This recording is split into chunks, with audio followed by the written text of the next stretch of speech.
मैं कल बाबा के दरबार से होकर आया हूँ, तो मैं कुछ अपनी आप बीती आपके सामने रखना चाहता हूँ कि मेरे साथ क्या क्या बीती, क्योंकि मुझे कुछ डर लग रहा था। तो मैंने सोचा कि चलो उस डर से मैंने कैसे पार पाया और कैसे बाबा ने मेरी मदद की, उन सब के बारे में आपके साथ कुछ बातें शेयर करना चाहता हूँ। और मैं चाहूँगा कि आप भी इसे अपने दोस्तों के बीच में शेयर करें और लोगों के बीच में शेयर करें और मुझे सब्सक्राइब भी करें। तो जय श्री श्याम। तो कल मैं बाबा के दरबार पहुंचा। दिल्ली से ट्रेन से चेतक एक्सप्रेस मैंने लिया था शाम में 7:30 बजे के आसपास, और मुझे सीट भी मिल गई। तो ये इसलिए सीट मिल गई, नहीं तो सीट नहीं मिलती अक्सर। सीट इसलिए मिल गई कि करवा चौथ था। करवा चौथ का असर आप देखेंगे कहाँ कहाँ पे हुआ है। बाबा ने क्यों बुलाया था मुझे कि ऐसे समय में, कि बाबा की कृपा रही कि उन्होंने चाहा था कि मैं सामने से एकदम आराम से उनका दर्शन करूं, उनसे सही से बात कर सकूं, क्योंकि सभी अपनी बात रखने के लिए बाबा के पास जाते हैं। तो मैं भी चाहता था कि उनके पास अपनी बात रखूं, तो उस समय में नहीं मिल पाता था अक्सर जब जाते थे। लेकिन कल जब पहुंचा तो बाबा ने मुझे पूरा मौका दिया कि तुम बात रखो, अपनी अपनी बात करो। तो मैं वहाँ पहुँचा, आराम से पहुँच गया। खाटू श्याम पहुँचा, खाटू श्याम से पहले रिंगस पहुँचा 12 बजे के आसपास, 11:50 बजा होगा। तो वहाँ से क्या होता है कि वहाँ से बहुत सारे लोग क्या होते हैं, गाड़ी पकड़ के सीधे के सीधे रिंगस चले जाते हैं। 50 रुपये पर पैसेंजर लेते हैं, वहाँ पे गाड़ियाँ मिल जाती है अक्सर। मैं पिछली बार गया था वैसे ही, लेकिन इस बार मेरी इच्छा थी कि मैं निशान लेकर के जाऊँ, बाबा के पास निशान लेकर के जाऊँ, पैदल जाऊँ। लेकिन क्या था ना कि मैं अकेला था, और करवा चौथ होने की वजह से लोगों की संख्या बहुत कम थी। श्याम प्रेमी जा रहे होते ना, तो आप में एक हिम्मत सी बनी होती है कि चलो ठीक है, कोई ना कोई मिल जाएगा आपको। लेकिन उस रास्ते पे जो 17 किलोमीटर का रास्ता है, वहाँ पे ऐसा नहीं है कि लगातार दुकानें हों। कई जगह पे एकदम खाली खाली सा है, केवल पेड़ पौधे ही हैं, नेचुरल है और रोड है। तो मुझे एक डर सा था, लेकिन बाबा ने कृपा की। अब कैसे कृपा की मैं बता रहा हूँ आपको। सबसे पहले तो मैं वहीं पे एक धर्मशाला या होटल था कुछ, जिसने 50 रुपये लेकर के, वो ऐसे मिल जाते हैं वहाँ पे रिंगस में, जहाँ पे अपने फ्रेश होते हो और स्नान करके, स्नान ध्यान जो भी करना है स्नान करके, और वहाँ से फिर जाएँ और निशान उठाएँ। मैंने भी वही किया, स्नान किया और निशान उठाया। और निशान मंदिर में जा करके, निशान मंदिर वहीं पास में ही है, जो 100 मीटर की दूरी पे पैदल जाने पे पास में, एकदम पास में, ज़्यादा दूरी नहीं है, आप आराम से जा सकते हैं। मैं वहीं पर पहुंचा, निशान की पूजा की। वहाँ पे पूजा की थाली वहाँ फ्री मिलती है, उसमें सारी व्यवस्थाएं होती थी, दिया बाती सब कुछ, आरती की चीज़ें, सामान, पूरी थाली होती है आरती की। तो कोई पैसा नहीं लिया जाता। इत्र तो आप जब निशान खरीदते हैं तो उसके साथ ही आपको इत्र वाले दे देते हैं। उसमें नारियल लगा होता है और मोर पंख लगे होते हैं निशान में। तो ये सारी चीज़ें आप जब निशान ले लोगे तो उसी समय आपको मिल जाएगा। और वहाँ पूजा की थाली आपको मिल जाती है, तो सारा व्यवस्था हो गया। एक बार में निशान की व्यवस्था हो गई, और फिर बाबा की पूजा करो, आरती कर लो। निशान की पूजा किया हमने निशान मंदिर में। निशान मंदिर आप देख रहे हैं, निशान मंदिर ऐसा ही है, एकदम पास में है। तो यहाँ पे पूजा किया हमने, फिर वहाँ से मैं निकला। लेकिन मन में एक था कि कोई शायद मिल जाए यहीं से निशान लेता हुआ साथ में, तो या कोई ग्रुप जा रहा हो तो साथ में चलो, नहीं कुछ तो 5 मीटर की दूरी पे कुछ आगे पीछे साथ में चल लेंगे। तो एक होता है कि हिम्मत सा होता है, डर नहीं होता कि साथ में जब चल रहे हो लोग। तो अब आपको कि डर क्यों रहे थे आप, बाबा के दरबार जा रहे हो, सही बात है, मैं बाबा के दरबार जा रहा था, लेकिन थोड़ा सा डर इस बात का था कि कोई साथ में हो तो ज़्यादा अच्छा है। तो मेरे मन में ये बात थी, अब जैसे भी हो थी। अब फिर मैं आगे बढ़ा, तो आगे बढ़ते ही संजोग देखो, बाबा की कृपा देखो कि दो बंदे बातचीत करते हुए पीछे से आ रहे थे। मैं रोड क्रॉस करके जैसे उस पार गया निशान, क्योंकि निशान साइड दाएं साइड में है, मुझे बाएं साइड से चलना होता है। तो बाएं साइड के लिए जब मैं क्रॉस करके आ रहा था, तो उधर से पीछे से दो बंदे आ रहे थे। उनमें से एक जो था वो तीसरी बार जा रहा था, एक पहली बार जा रहा था। तो वो संजोग से वो दिल्ली से ही जा रहे थे। जैसे उनसे बात हुई तो पता चला दिल्ली से आ रहा है। मैंने कहा चलो भाई मैं भी साथ में चल देता हूँ। मैंने कहा हाँ हाँ क्यों नहीं। तो हम साथ हो गए। तो अब उन्हें भी अच्छा हो गया, मुझे सबसे ज़्यादा अच्छा हो गया, बाबा की कृपा मिल गई कि अब रास्ते में क्योंकि मुझे रास्ता भी नहीं पता ना एग्जैक्ट, सही बताऊँ तो।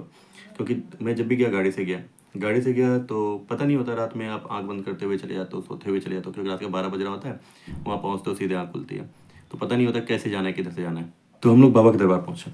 बाबा के दरबार से पहले गेट पे उनका जो प्रवेश द्वार है, तोरण द्वार है, तोरण द्वार पहुँचते हैं सबसे पहले।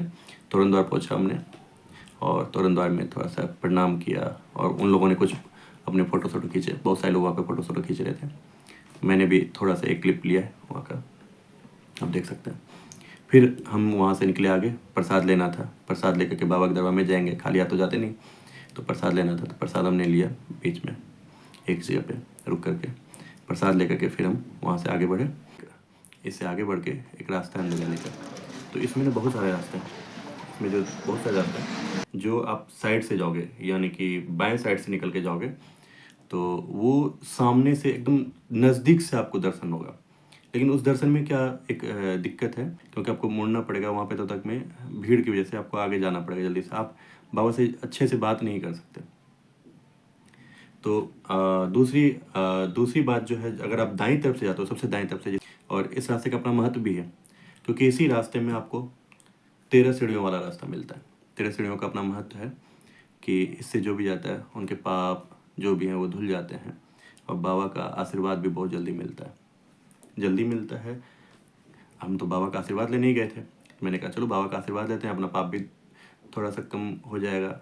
और बाबा, सबसे बड़ी बात तो कि बाबा को सामने से हम बात कर पाएंगे। और यहाँ पे सबसे बड़ी बात होती है ना कि उस दाएं बाएं वाले साइड वाले रास्ते से जो नज़दीक का रास्ता होता है, उसमें क्या होता है कि आप इत्र या जो जाते हो चढ़ाने के लिए, प्रसाद या कुछ भी, वो चढ़ाने के लिए कुछ व्यवस्था नहीं है वहाँ पे, क्योंकि आप एक रास्ता सा बना हुआ है, सिर्फ आप गलियारे से में निकल जाते हो, या तो आप फेंक के जाओगे या बॉक्स जो है वहीं पे आप चढ़ा दो, डाल दो। उसके लिए भी आपको समय नहीं मिलता, हर एक बॉक्स में डालते चले जाओ है, लेकिन आप बॉक्स में डालते चले जाओ, तो वो आपके मन में ना वो संतुष्टि सा नहीं होता पूजा का। कि पहले तो आप सामने से जाते हो, जब 13 सीढ़ियों पे जब चढ़ना शुरू करते हो, ये जो 13 सीढ़ियाँ देखा ना, इस पे जब आप चढ़ोगे ना इससे, तो ये सामने देखो बाबा का दरबार आपको नजर आ रहा है, खाटू नगीस का दरबार, और बाबा सामने से दिखते हैं। जब तक मैं आप उनके सामने पहुंचोगे फिर मुड़ के वापस जाओगे, तब तक मैं आप काफ़ी देर तक आपको समय मिल जाता है बाबा से बात करने का। आप देखते हो अर्जी रखने के लिए भी व्यवस्था है, तो इत्र और फूल रखने के लिए भी व्यवस्था है, जो गुलाब लेकर के जाते हैं, सारी व्यवस्था है। और बाबा इसमें भीड़, और दूसरी बात हुई कि इस बार जो करवा चौथ की वजह से भीड़ कम थी, तो हमें फ़ायदा ये हुआ कि हमें समय मिल रहा था वहाँ पे खड़े होने के लिए काफ़ी देर तक। हम काफ़ी देर तक बाबा से बात किए, बाबा से हमारी बातचीत हुई काफ़ी देर तक। हमने बाबा को प्रणाम किया और इत्र सेवा की और प्रसाद उन्हें अर्पित किया, अर्जी डाली, और फिर वापस वहाँ से बाहर आ गए। बाबा का धन्यवाद किया कि बाबा आपने बड़ी कृपा की और हमें समय दिया इतना, नहीं तो समय नहीं मिलता बाबा के दरबार में, इतनी भीड़ होती है, क्योंकि बहुत सारे दरबार में भक्त पहुँचते हैं, श्याम प्रेमी पहुँचते हैं, सबको बात समय देना है बाबा को, और उसमें से बाबा ने मेरे लिए इतना समय निकाल के दिया। तो ये बाबा की कृपा थी। बाबा ने इसलिए मुझे इस दिन बुलाया था कि भीड़ कम रहे तो आओ, ज़्यादा बात कर सकेंगे। फिर आगे बढ़ते हैं कि वहाँ से आगे निकले। मेरी इच्छा रही कि मैं चाहता हूँ यहाँ से सलासर जाऊँगा, बालाजी के दरबार पे पहुँचता हूँ, तो दोनों के दर्शन हमें एक साथ हो जाए तो ज़्यादा अच्छा है ना। संकट मोचन है वो, और ये हारे के सहारे, दोनों एक ही है। तो हमने कहा कि चलो ठीक है, उनके भी दर्शन करते हैं। वो जो दोस्त हमारे जो रास्ते में मिले थे, उन्होंने कहा नहीं, उन्हें दिल्ली जाना है, तो उनके लिए ट्रेनें थी 7:30 बजे के आसपास सिंगर से, तो वो तो वापस सिंगर से चले गए। मैं वहाँ से गया तो मुझे एक बस मिलती है जो डायरेक्ट, वहाँ से बसें मिल जाती हैं आपको सलासर जाने के लिए, लेकिन बस में क्या हुआ था कि आज बसें नहीं थी। एक बस थी तो वो पहले सीहोर जाती, सीहोर के बाद आगे आपको दूसरे बस में करके फिर ले जाता, तो उसमें समय लगता है, मुझे लगता है 3-4 घंटे लग जाते हैं उसमें। सुजानगढ़ में हमारी ट्रेन थी, सुजानगढ़ से हमारी ट्रेन थी आगे सलासर एक्सप्रेस। तो मैंने कहा कि नहीं भाई, इतना टाइम नहीं है, फिर हमें लेट हो जाएगा। तो बाबा ने हमारी एक दूसरी कृपा की कि बाबा ने क्या किया कि जब मैं थोड़ा सा आगे बढ़ा तो देखा वहाँ पे कुछ लोग हैं जो तैयार बैठे हैं जाने के लिए, लेकिन वो गाड़ी वाला कि नहीं, हमें 10 पैसेंजर चाहिए, 10 पैसेंजर चाहिए, और आज भीड़ कम है तो पैसेंजर भी कम थे।